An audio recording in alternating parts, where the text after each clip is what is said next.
In this session, we will discuss China in the Indian Ocean region, India's security challenges,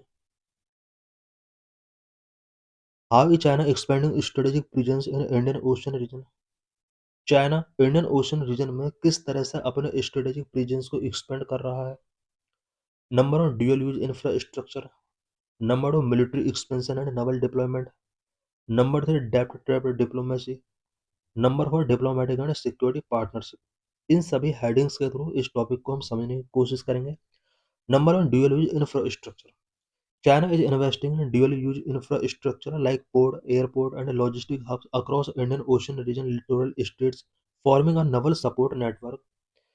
present में China Indian ocean region के आसपास के सभी state के अंदर पोर्ट, एयरपोर्ट और लॉजिस्टिक्स हब्स इस्टेब्लिश कर रहा है और इन सभी को ड्यूअल तरीके से वो यूज करना चाह रहा है. For example, Hambantota in Sri Lanka, leased for 99 years, Gwadar in Pakistan, part of CPEC, Chittagong in Bangladesh, Kyokpo in Myanmar, which are near Indian maritime boundaries. China ने वेरियस कंट्रीज के अंदर port, airport and logistic hubs बनाए हैं जो कि India के maritime boundaries पर हैं.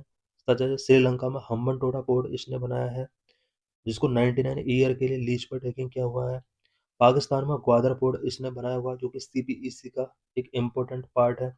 बांग्लादेश में चिट्टागोंग एंड म्यांमार में क्योकपू इसने ये सब इंफ्रास्ट्रक्चर इस्टेब्लिश किए हुए हैं. China's string of pulse strategy envision a naval logistic network that facilitates swift troop deployment in the times of conflict. China ने string of pearls strategy follow की है जो कि इसके नवल लॉजिस्टिक नेटवर्क को स्ट्रेंथन करने में एक इम्पोर्टेंट रोल प्ले करती है और कॉन्फ्लिक्ट के ड्यूरिंग इन सभी पोर्ट, एयरपोर्ट एंड लॉजिस्टिक का यूज यहाँ पर ट्रूप डिप्लॉयमेंट के लिए किया जा सकता है. इट मीन्स यहाँ पर ये जितने भी इंफ्रास्ट्रक्चर हैं चाइना अपने नवल लॉजिस्टिक नेटवर्क को एस्टेब्लिश करने के लिए भी इसका यूज कर रहा है एंड ट्रूप डिप्लॉयमेंट के लिए भी इसका यूज कर रहा है. Number of military expansion and naval deployment. China has significantly increased its naval presence in the Indian Ocean region through the Djibouti military base 2017 to sustain naval operations along with increased warship deployment including submarine. China ने Indian ocean region में Naval presence को increase करने के लिए बहुत सारे initiatives taking किए हैं और जिबूती मिलिट्री बेस 2017 में इसने इस्टेब्लिश किया था. It means Djibouti military base भी इसका एक एग्जाम्पल है कि किस तरह से इंडियन ओशन रीजन में चाइना अपने नवल प्रेजेंस को इंक्रीज कर रहा है. China also sends scientific research vessel for example Xiang Yang Hong 3 for oceanographic surveys which aiding submarine operations and maritime domain awareness. Oceanographic survey conduct करने के लिए China ने कुछ साइंटिफिक रिसर्च वेजल्स भी इंडियन ओशन रीजन में send किए हुए हैं. फॉर एग्जांपल जंग यांग होंग 3 ये चाइना का एक रिसर्च वेजल है और इसका चाइना के लिए इम्पोर्टेंस ये है कि सबमरीन ऑपरेशंस को एड करने में ये एक इम्पोर्टेंट रोल प्ले कर सकता है. साथ ही मैरीटाइम डोमेन अवेयरनेस को ये इंक्रीज कर सकता है. Number 3 depth trap diplomacy. China's Belt and Road Initiative project often involve unsustainable loans, creating debt trap as seen in Sri Lanka's Hambantota port crisis and the Maldives infrastructure loan, increasing dependence on China. China ने belt and road initiative project start किया था जिसके under loans given किए जाते हैं countries को और unsustainable loan यहाँ पर प्रोवाइड किए जाते हैं. डेब्ट ट्रैप यहाँ पर क्रिएट किए जाते हैं जिस तरह से हमने श्रीलंका के अंदर देखा. स्पेशली यहाँ पर हम्बन टोटा पोर्ट क्राइसिस यहाँ पर क्रिएट हुआ. मालदीव के अंदर इंफ्रास्ट्रक्चर डेवलपमेंट के लिए लोन गिवन किए जा रहे हैं. इसकी वजह से इन सभी कंट्रीज जो कि इंडियन ओशन रीजन में आते हैं चाइना के ऊपर डिपेंडेंसी इनका इंक्रीज हो रहा है. By leveraging economic vulnerabilities China pressure Indian ocean nations to align with its strategic interest often at the cost of regional stability. Economic vulnerabilities leverage करके China Indian ocean region nations को pressurise कर रहा है कि वो China के strategic interest के according work करें और रीजनल स्टेबिलिटी की कॉस्ट पर ऐसा किया जा रहा है। इट मीन्स यहाँ पर इंडियन ओशन रीजन के अंदर उन कंट्रीज को प्रेशराइज किया जा रहा है जिन कंट्रीज ने चाइना से लोन लिया हुआ है या कोई इंफ्रास्ट्रक्चर डेवलपमेंट के लिए चाइना को कोई हेल्प टेकिंग किया गया है, उन सभी को यहाँ पर प्रेशराइज किया जा रहा है। Number 4, diplomatic and security partnership. China conduct a joint naval exercise with Pakistan, Bangladesh, Myanmar, Iran, and Russia, strengthening its maritime military ties. China various countries के साथ मिलिट्री मैरिटाइम टाइज स्ट्रेंथ करके Indian ocean region में अपने presence को increase कर रहा है। China के पाकिस्तान के साथ, बांग्लादेश के साथ, म्यांमार, ईरान एंड रसिया के साथ जॉइंट naval exercise कंडक्ट हो रहे हैं। The launch of the China-Indian Ocean Region Forum highlight China's growing strategic and economic interest in the region. China ने China Indian ocean region forum launch किया है। ये Indian ocean region में China के strategic and economic interest को show कर रहा है। How China's presence in the Indian ocean region threaten India's interest in the region. Indian ocean region में चाइना का प्रेजेंस किस तरह से इंडिया के इंटरेस्ट को थ्रेटन कर सकता है। Number 1, military and security threat. Number 2, economic threat. Number 3, strategic threat. Number 4, intelligence and surveillance threat. Number 5, diplomatic and geopolitical threat. Number 6, threat of Indo Pacific stability. Number of military and security threat. China's strategic port, Gwadar, Hambantota, Djibouti, and Coco Island enable the Chinese Navy to deploy warship, monitor Indian naval activity, and potentially blockade key sea lanes like the Malacca Strait and Strait of Hormuz. China के कुछ strategic port such as Gwadar, Hambantota, Djibouti and Coco island, ये सभी port China की जो navy है अ, उसको warship के during deploy करने के लिए, इंडियन नवल एक्टिविटी को मॉनिटर करने के लिए और Malacca strait and straight of Hormuz जैसे जो सी लेन्स हैं उसको ब्लॉकेड करने में एक इम्पोर्टेंट रोल प्ले कर सकते हैं। Number 2, economic threat. एज 80% ऑफ India's oil import passing through the Indian Ocean region, China could disrupt trade route during conflict, threatening India's energy security. India और चाइना के बिटवीन अगर कोई कॉन्फ्लिक्ट होता है देन इंडिया का एनर्जी सिक्योरिटी यहाँ पर थ्रेटन हो सकता है बिकॉज इंडिया का 80% ऑयल इंपोर्ट जो किया जाता है वो इंडियन ओशन रीजन के अंदर किया जाता है। इंडियन ओशन रीजन में चाइना का जो डोमिनेंस है वो इंडिया के लिए एक एनर्जी थ्रेट क्रिएट कर सकता है। Number 3, strategic threat. Due to China's debt-trapped diplomacy, India has risked to losing traditional allies, diplomatic leverage in SAARC and BIMSTEC, and faces increased Chinese naval access near its source via client trade.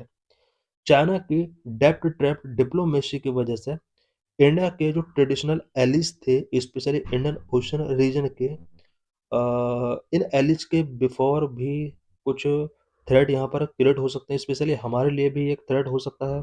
SAARC and BIMSTEC में जिस तरह से China का diplomatic leverage increase हो रहा है और China का जिस तरह से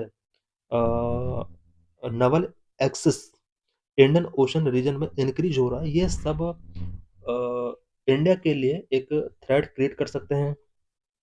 number 4, intelligence and surveillance threat. Intelligence and surveillance threat क्या क्या है?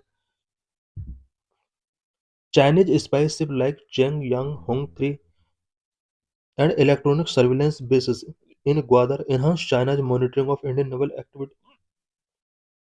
चाइना के कुछ spy ship such as Yang Yang Hong 3 and electronic surveillance in Gwadar, ये सभी इंडियन नवल एक्टिविटी को इंडियन ओशन रीजन में चाइना के द्वारा मॉनिटर किए जा सकते हैं। इट मीन्स जितने भी ये स्पाई शिप्स हैं और ग्वादर के अंदर जिस तरह से इलेक्ट्रॉनिक सर्विलेंस चाइना ने इन्हांस किया हुआ है, ये चाइना की इंडियन नवल एक्टिविटी को मॉनिटर करने के लिए एक इम्पोर्टेंट रोल प्ले कर रहे हैं। Suspected under sea sensor network aid submarine detection. India के चाइना के कुछ suspected under sea sensors network हैं जो कि इंडिया के सबमरीन को डिटेक्ट कर सकते हैं। This pose a threat to India's naval secrecy and undermine its nuclear deterrence. ये इंडिया की नावल सीक्रेसी के लिए एक थ्रेट हो सकते हैं। Number 5, diplomatic and geopolitical threat. Diplomatic and geopolitical threat क्या-क्या हो सकते हैं? China's expanding influence in Nepal, Maldives, Bangladesh, and military partnership like China-Pakistan naval drills and China-Iran-Russia cooperation threaten to isolate India in its own neighborhood, weaken its strategic autonomy, and compel to reliance on US and Quad for regional balance. China का जिस तरह से नेपाल, मालदीव, बांग्लादेश के साथ relations strong हो रहे हैं and कुछ military partnership such as China Pakistan naval drill, China Iran Russia cooperation, ये सभी इंडिया को आइसोलेट कर सकते हैं अपने ही नेबरहुड में। इट मीन सभी कंट्री जो इंडिया के नेबर कंट्रीज हैं उन सभी कंट्रीज में चाइना इंडिया आइसोलेट हो सकता है। इंडिया के स्ट्रेटेजिक ऑर्डर में वीक हो सकती है एंड इंडिया को यूएस पर रिलायंस के लिए यहाँ पर कॉम्पेल किया जा सकता है। क्वाड पर इंडिया की डिपेंडेंसी रीजनल बैलेंस के लिए इंक्रीज हो सकती है। नंबर 6, थ्रेड हो Indo Pacific stability. Indo Pacific stability के लिए भी एक थ्रेड हो सकता है। China's military expansion in the Indian Ocean region is part of a broader strategy to dominate the Indo-Pacific। Indo-Pacific पर डोमिनेट करने के लिए चाइना की जो मिलिट्री एक्सपेंशन है इंडियन ओशन रीजन में, ये इसकी एक ब्रॉडर स्ट्रेटेजी का पार्ट है। This upset the strategic balance and way revoke military confrontation involving extra regional players like the US, Australia and Japan, putting India in the volatile environment। What is the significance of Indian Ocean region for India? Indian ocean region का India के लिए क्या significance है? Number 1, strategic maritime security. Number 2, economic lifeline. Number 3, geopolitical influence. Number 4, environmental and disaster management. Number 5, scientific research and exploration. Number 1, strategic maritime security. India sees itself as a net security provider, reflected in the launch of INS Vikrant 2022 and 17 multilateral and 20 bilateral naval exercises annually। Indian ocean region में India अपने आप को एक net security provider का तौर पर देखता है और इंडियन ओशन रीजन में इंडिया ने INS विक्रांत 2022 में लॉन्च किया था। 17 multilateral and 20 bilateral naval exercises Indian ocean region में एनुअली कंडक्ट की जाती हैं। The information fusion centre India oceanic region IFC-IOR 2018 enhances maritime domain awareness and coordination। Indian ocean region में maritime domain awareness and coordination को enhance करने में IFC-IOR 2018 का एक इम्पोर्टेंट रोल रहा है। Number 2, economic lifeline. 80% of India's external trade and 90% of energy trade pass through the Indian Ocean। Indian Ocean route handle 70% of global container traffic। India का overall external trade का 80% and energy trade का 90% Indian ocean reason से ही पास होता है।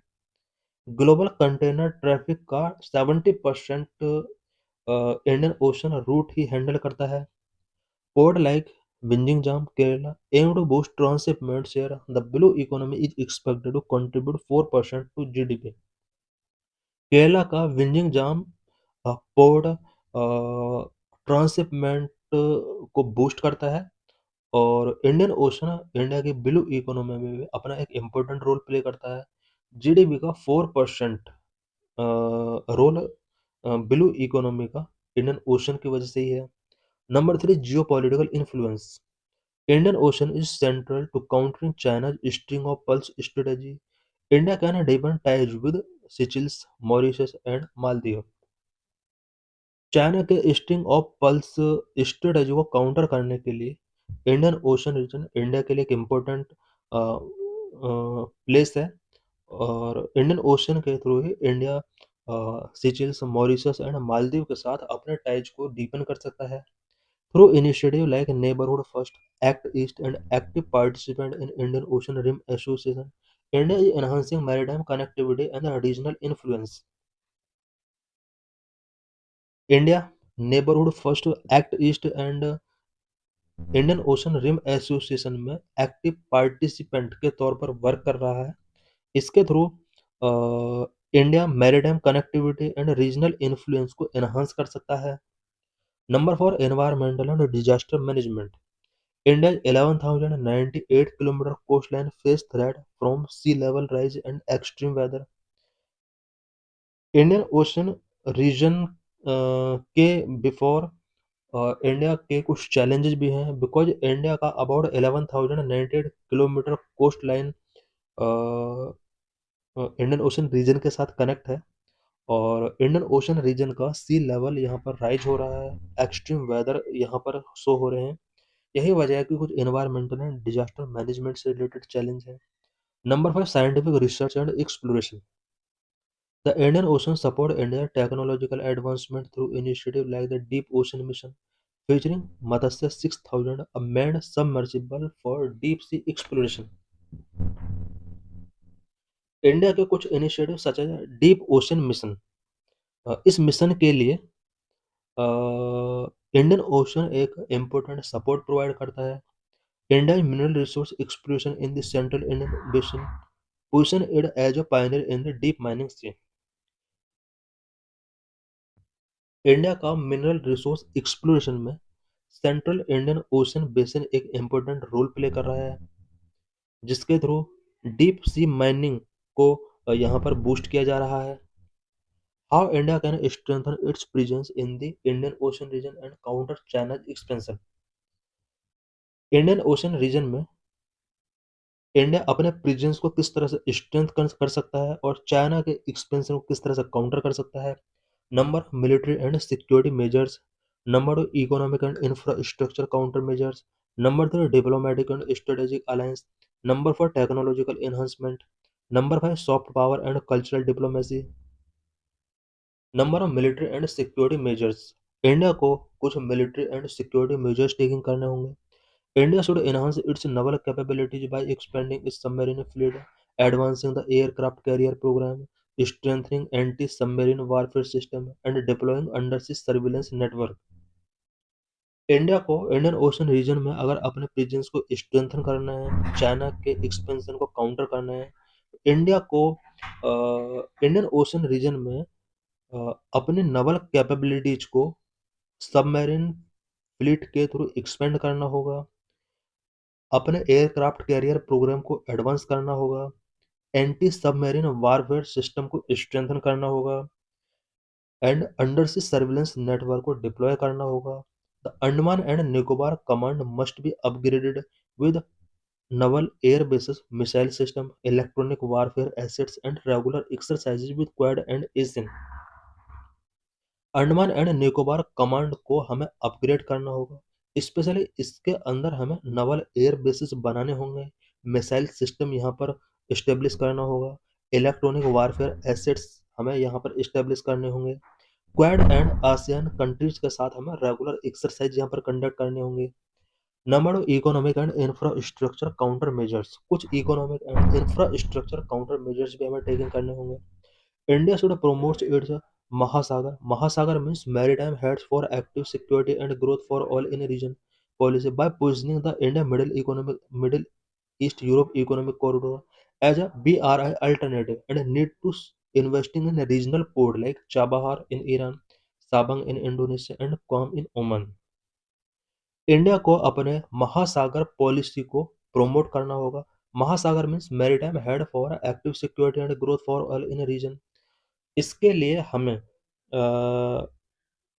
BRI belt and road initiative, जो कि China का एक इनिशिएटिव है, इसके अल्टरनेटिव के तौर पर हमें India middle east Europe economic corridor को यहाँ पर जल्दी से जल्दी हमें डेवलप करना होगा and regional port such as Chabahar in Iran, Sabang in Indonesia, क्वेड इन ओमान, इन सभी पर हमें इन्वेस्टमेंट को बढ़ाना होगा। By offering grants and soft loan, India can reduce Indian ocean region nations dependence on China. Indian ocean region में जितने भी कंट्रीज हैं, इन सभी का चाइना के ऊपर डिपेंडेंसी है लोन के लिए। इंडिया को एक अल्टरनेटिव के तौर पर यहाँ स्टैंड करना होगा और इंडियन ओशन रीजन के सभी कंट्रीज के लिए हमें ग्रांट्स को ऑफर करना होगा। लोन हमें यहाँ पर सॉफ्ट लोन प्रोवाइड करने होंगे। India should support infrastructure project in Sri Lanka, Maldives and Bangladesh. India को श्रीलंका, मालदीव एंड बांग्लादेश के अंदर इंफ्रास्ट्रक्चर प्रोजेक्ट को सपोर्ट करना होगा। Number 3, diplomatic and strategic alliances. India should strengthen Quad by expanding its maritime security role and deepen defense ties with the US, Japan, Australia and France for technology sharing. India को quad को strengthen करना होगा और maritime security role जो भी है India का उसको एक्सपेंड करना होगा and US, Japan, Australia, France के साथ अपने जो भी हैं टाइज जो भी हैं उनको स्पेशली डिफेंस टाइज को हमें यहाँ पर डीप करना होगा। टेक्नोलॉजी शेयरिंग को हमें इंक्रीज करना होगा। India must revitalise regional grouping like IORA for collective security and leverage Colombo security conclave for counter terrorism and maritime cooperation.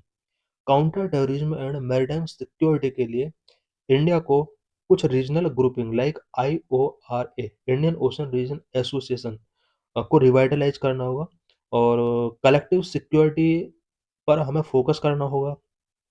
Number 4, technological enhancement. India should deploy additional reconnaissance satellite to enhance maritime domain awareness and monitor Chinese naval movement।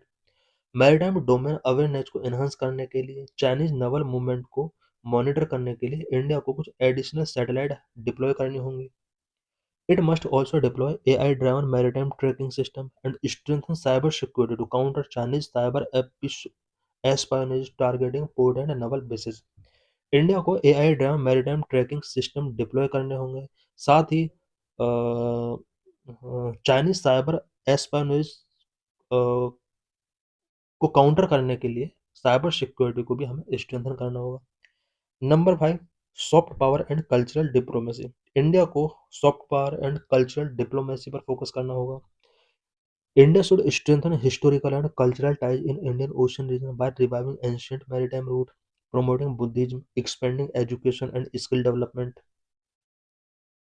India को historical and cultural ties को strengthen करना होगा Indian ocean region में। इसके लिए जो भी ancient maritime roots हैं उन्हें रिवाइव करना होगा, बुद्धिज्म को प्रमोट करना होगा, एजुकेशन एंड स्किल डेवलपमेंट को एक्सपेंड करना होगा। India should lead in humanitarian assistance and disaster relief efforts through rapid response naval team for tsunamis, cyclone and other disasters to enhance regional goodwill।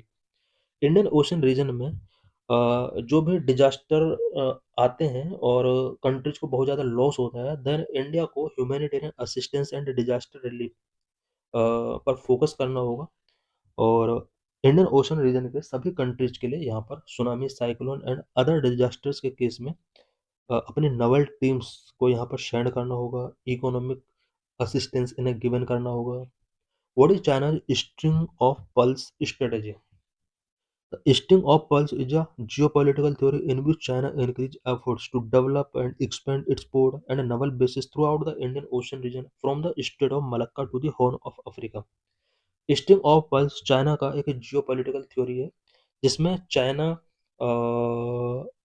Port and Naval basis के through Indian ocean region के ज़्यादातर countries पर अपना dominance establish कर रहा है। Sting of pulse state of Malacca से लेकर हॉर्न ऑफ अफ्रीका तक ये फैला हुआ है। Through this theory, China expanding a series of strategic naval bases and commercial ports along key sea lanes in the Indian Ocean to protect its vital energy import and enhance its maritime influence। China ने string of pearls theory का जो launch किया है, इसके through China strategic naval base को expand कर रहा है, कॉमर्शियल पोर्ट सी रूट्स में इस्टेब्लिश कर रहा है सो दैट ये अपने वाइटल एनर्जी इंपोर्ट प्रोजेक्ट को प्रोटेक्ट कर सके एंड मैरीटाइम इन्फ्लुएंस को इन्हांस कर सके। These pearls include such as Gwadar in Pakistan, Hambantota in Sri Lanka, Djibouti in Africa, which provide China greater access and influence in the region. String of pearls के अंडर mainly जो pearls यहाँ पर जो वर्ड यूज किया गया है वो कुछ इस तरह के प्रोजेक्ट के लिए किया गया है, such as Gwadar port in Pakistan, Hambantota in Sri Lanka, Djibouti in Africa. ये सभी पल्स चाइना को इंडियन ओशन रीजन में एक greater access and influence provide कराते हैं।